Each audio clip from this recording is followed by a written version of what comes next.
इस वीडियो में हम सीखेंगे कि CSS HTML पर किस तरह अप्लाई होती है और CSS लिखने के तरीके। सबसे पहले बारी आती है कि किस तरह HTML पर CSS अप्लाई होती है। मिसाल के तौर पर ये आप देख सकते हैं, एक HTML का कोड लिखा हुआ है और साथ CSS का कोड दिखाया गया है कि CSS कोड में एक क्लास कोड डिफाइंड है, इसका कलर रेड है। CSS HTML को टॉप टू बॉटम और लेफ़्ट टू राइट पढ़ती है। मिसाल के तौर पर सबसे पहले HTML का टैग पड़ेगी, फिर हेड का टैग, हेड का जो कंटेंट होगा वो पड़ेगी, फिर बॉडी के अंदर div id outer, div id inner, section id content. H1 का टैग आया तो लेफ्ट टू राइट मतलब सम कंटेंट पड़ा। P का टैग आया this is span class code, specific text span close हो गया और P का टैग क्लोज हो गया। इस तरह सेक्शन क्लोज हो गया। असाइड का टैग आया H2PP। अब चीज़ कैसी जब पढ़ रही होगी तो टॉप टू बॉटम और लेफ्ट टू राइट जहाँ जहाँ उसको क्लास कोड मिलेगी उसको उसका कलर वो रेड कर देगी। जैसे CSS इम्प्लीमेंटेशन के बाद आउटपुट क्या होगी, कुछ इस तरह होगी, जहाँ जहाँ क्लास कोड का टेक्स्ट आ रहा है वहाँ कलर रेड हो गया है। HTML लिखते वक्त हमने अपने कोड के अंदर क्लासेस और आईडीज का बेतहाशा इस्तेमाल नहीं करना। जिस तरह आप देख सकते हैं कि H1 के ऊपर भी आईडी है, P के ऊपर भी आईडी है, H2 के ऊपर भी आईडी है, P के ऊपर फिर क्लास डिफ़ॉल्ट टेक्स्ट और P के ऊपर फिर पोस्ट टेक्स्ट है। हम इनको स्टाइल करते वक्त इनके पेरेंट के रिस्पेक्ट से कर सकते हैं। लाइक कंटेंट के अंदर H1 आए तो उसको ये स्टाइल, कंटेंट के अंदर P आए तो उसको ये स्टाइल, साइड बार के अंदर H2P आए तो ये स्टाइल। मल्टीपल टैग्स या नेस्टेड टैग्स किस तरह इस्तेमाल करते हैं ये पिछली वीडियो में हमने देखा।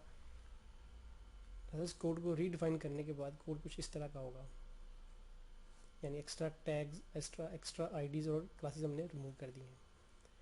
अब बारी आती है CSS लिखने के तरीके। CSS लिखने के तरीके तीन हैं: inline styling, internal style sheet और embedded style sheet, external style sheet.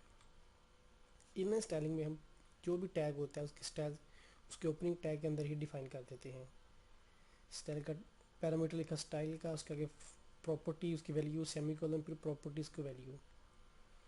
इस तरह हम बहुत ही रेयर केसेस में करते हैं, क्योंकि इस तरह लिखने का नुकसान ये है कि जब आप प्रॉपर्टीज़ को ओवरराइड करने की कोशिश करें तो आपको डायरेक्टली टैग्स के अंदर जाके करना पड़ेगा।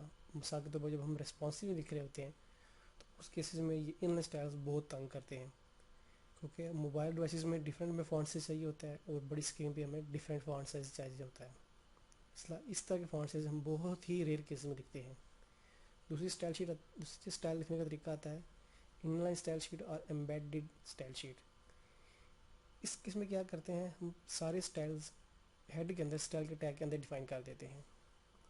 ये स्टाइल थोड़ा सा स्कोप ज़्यादा हो गया है। इससे क्या होगा, मिसाल के तौर पर लिखा हो P के ऊपर फॉन्ट फैमिली और फॉन्ट साइज इंप्लीमेंट हो रहा है, तो उस डॉक्यूमेंट के अंदर जिसके हेड के अंदर ये स्टाइल लिखे हुए हैं उसके अंदर कोई भी P आ रहा होगा तो उसके ऊपर ये वाले स्टाइल्स इंप्लीमेंट हो जाएंगे। तीसरी स्टाइल शीट तरीका क्या है, एक्सटर्नल स्टाइल शीट। इसमें हम एक एक्स्ट्रा फाइल बनाते हैं, न्यू फाइल बनाते हैं, उसका नाम लिखते हैं style.css। उसके अंदर अपने स्टाइल्स लिख देते हैं, P के ऊपर जो स्टाइल्स आ रहे हैं, और उसको HTML के अंदर हेड के अंदर लिंक के टैग से कॉल करते हैं। इससे फ़ायदा ये होता है कि हम ये वाला स्टाइल किसी और पेज के अंदर भी कॉल कर सकते हैं। इससे हम पेज इंडिपेंडेंट हो गए, हम पेज के डिपेंडेंट नहीं रहे। कमर्शियल प्रोजेक्ट्स जब करते हैं तो उस केस में हम स्टाइल इस तरह लिखते हैं, एक न्यू फाइल बनाई, उसमें स्टाइल लिखे और .css के साथ सेव किया और HTML के अंदर कॉल कर लेते हैं।